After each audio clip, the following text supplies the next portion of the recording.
जन साहित्य परिषद द्वारा पत्रिका साहित्य वैभव का किया गया लोकार्पण।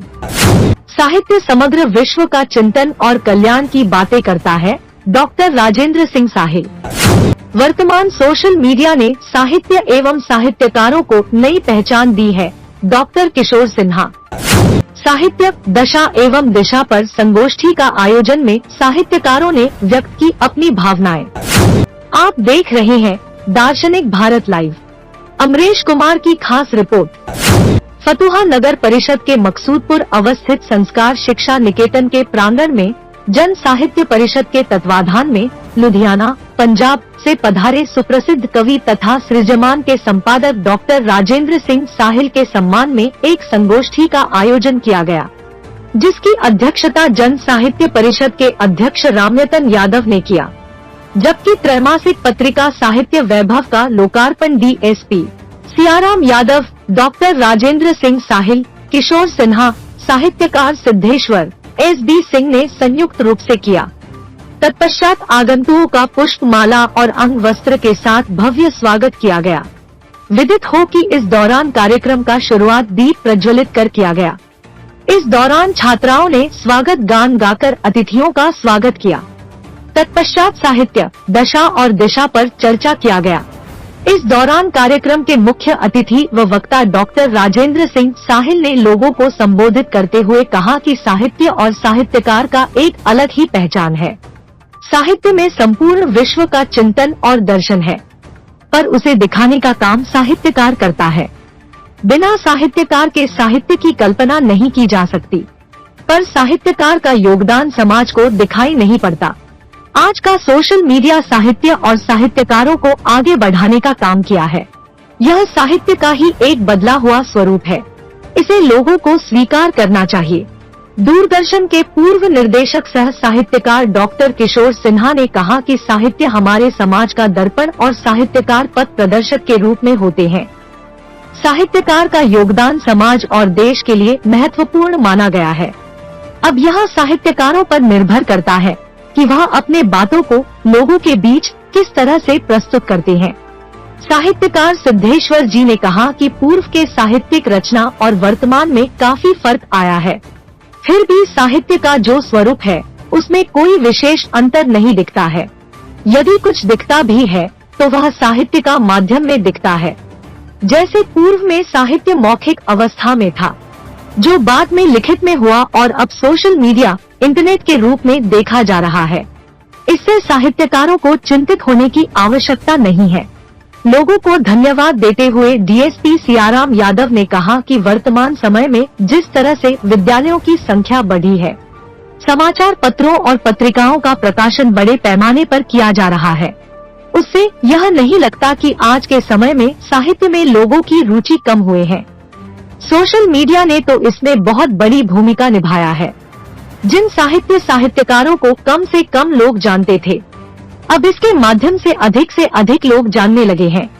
ज्ञात हो कि इस दौरान संगोष्ठी में पधारे विशिष्ट अतिथियों में एसबी सिंह, डॉक्टर सुनील कुमार सिन्हा, अशोक प्रजापति, विजय गुंजन, संजय राय, यूथ एजेंडा के संपादक प्रेम कुमार, शत्रुघ्न प्रसाद सिंह उर्फ गांधी जी सहित अतुल आदित्य, श्याम नंदन यादव, डॉक्टर लक्ष्मी नारायण सिंह, मुन्ना यादव और पत्रकार अमरेश कुमार सिंह मौजूद थे।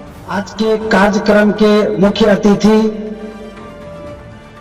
डॉक्टर राजेंद्र सिंह साहिल, जो पंजाब से चल करके हम लोगों के बीच में आए हैं और अपना अनमोल समय को यहाँ हम लोगों के बीच बिताने का काम किया है। सर, आज के संदर्भ में साहित्य और साहित्यकारों की क्या भूमिका रह गई है? आपने पहला ही प्रश्न बड़ा टेक्निकल कर दिया। सबसे बड़ी बात तो मैं ये कहना चाहूंगा कि लुधियाना से पटना जो है उसका बड़ा पुराना रिश्ता रहा है और यहाँ जितने भी साथी मेरे बैठे हैं, हम लोग किसी न किसी रूप में एक दूसरे से रचनात्मक स्तर पर, फोन के स्तर पर, व्हाट्सएप पर, फेसबुक पर मिलते रहे। और आज जब मैं इन सबसे मिलने के लिए यहाँ साक्षात रूप में उपस्थित हो सका हूं तो मुझे बहुत अच्छा लग रहा है और बहुत ही अच्छी अनुभूति हो रही है। दूसरी बात आप साहित्यकार की कर रहे हैं, तो देखिए ट्रेन पर व्यक्ति जब लुधियाना से मैं आया तो बड़ी अच्छी ट्रेन थी वो, और बड़ी गति से चली वो, रास्ते में स्टॉप कम थे, उसका एसी भी बड़ा अच्छा चल रहा था, उसमें जो हमें नाश्ता पानी वगैरह मिला वो भी बड़ा अच्छा था। वॉशरूम साफ करने के लिए भी एक वहां पर एक कर्मचारी मौजूद था, तो बड़ा अच्छा था सब, बड़ी सुंदर ट्रेन थी। लेकिन एक चीज भूल गया मैं अंत तक, यहां तक आते आते, कि वो ट्रेन जो थी वो एक ट्रैक पर चल रही थी, पटरी पर, और पटरी को कोई याद नहीं करता, मुझे भी याद नहीं आई, और जो यात्री वहां से आता वो कहता ट्रेन बड़ी अच्छी थी, बहुत बढ़िया चल रही थी, लेकिन उस पटरी का कोई गुण नहीं करता कि अगर उसका एक पेज भी कहीं ढीला होता तो रास्ते में कालाबाजियां खा रहे होते। तो वो जो ट्रैक है ना, साहित्यकार वो ट्रैक होता, इस जीवन की, इस संस्कृति की ट्रैक साहित्यकार है। साहित्यकार दिखता नहीं है, कोई उसे क्रेडिट नहीं देता है, मजाक उड़ाते हैं, अरे ये तो कवि है, ये तो साहित्यकार है। लेकिन साहित्यकार जो ट्रैक बिछाता है अपने विचारों की, अपने अनुभवों की, उसी पर समाज चलता है, उसी पर सब कुछ चलता है। एक छोटा सा उदाहरण मैं आपको दूं कि 1972-73 में एक फिल्म आई थी बॉबी, उसमें गीत था मैं मायके चली जाऊंगी तुम देखते रहियो।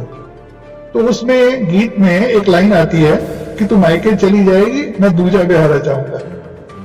तो एकदम से हीरोइन ठंडी पड़ जाती है, तू दूजा ब्याह रचाएगा, हाय मेरी सौतन रहेगा, मैं मायके नहीं जाऊंगा। और आज अगर कोई व्यक्ति दूसरा विवाह करने की धमकी भी देता है तो उस पर केस दर्ज होता है, उसे अंदर कर दिया जाए, और उस समय वो मजाक में चल रहा देखिए।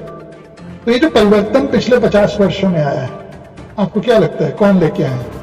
क्या पुलिस लेके आई है? क्या नेता लेके आए? क्या अधिवक्ता लेके आए? ना, ये विचारक और लेखक लेके आए, जिन्होंने लगातार नारी स्वतंत्रता के लिए, नारी अधिकारों के लिए बात की, और धीरे धीरे उन्होंने समाज का मानसिक परिष्कार कर दिया। तो मानसिक परिष्कार होता दिखता नहीं है, लेकिन करता है। तो मुझे लगता है कि साहित्यकार की भूमिका हर युग में बहुत महत्वपूर्ण थी, आज भी बहुत महत्वपूर्ण है, और बिल्कुल ट्रैक की तरह नीचे बिछकर वो समाज को दिशा दे रहे हैं, और कोई उनका गुणगान भी नहीं कर रहा, लेकिन वो है बहुत महत्वपूर्ण। तो ये मैं आज के साहित्यकार को मानता हूं।